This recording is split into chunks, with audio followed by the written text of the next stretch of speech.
When I first went to NATO, my first meeting, I noticed that very few people were paying.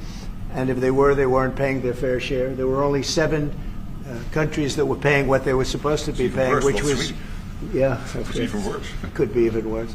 But there were just very few countries that were paying, and even the paying, it was at 2%, which is too low. It should be higher. It should be quite a bit higher.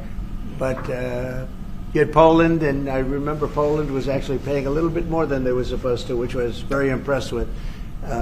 They've been actually terrific, and some of the others. But most of them weren't paying, or they were paying very little.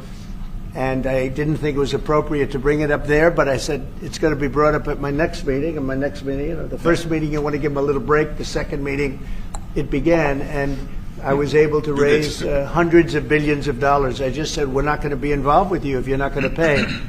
And the money started pouring in, and NATO became much stronger because of my actions and working along with a lot of people, including Mark. But they would not pay for other presidents, and I don't think other presidents even knew that they weren't paid. I asked, first question, has everybody paid up? And literally, I mean, they told me 7. You could be right, it could be 3, but that makes it even worse. But they just weren't paying. And I said, no, I won't protect if you're not paying. If you're delinquent or if the money isn't paid, why would we do that? And as soon as I said that, get a little hit from the press because they said, oh, gee, that's not very nice. But if you said the other, nobody would have paid.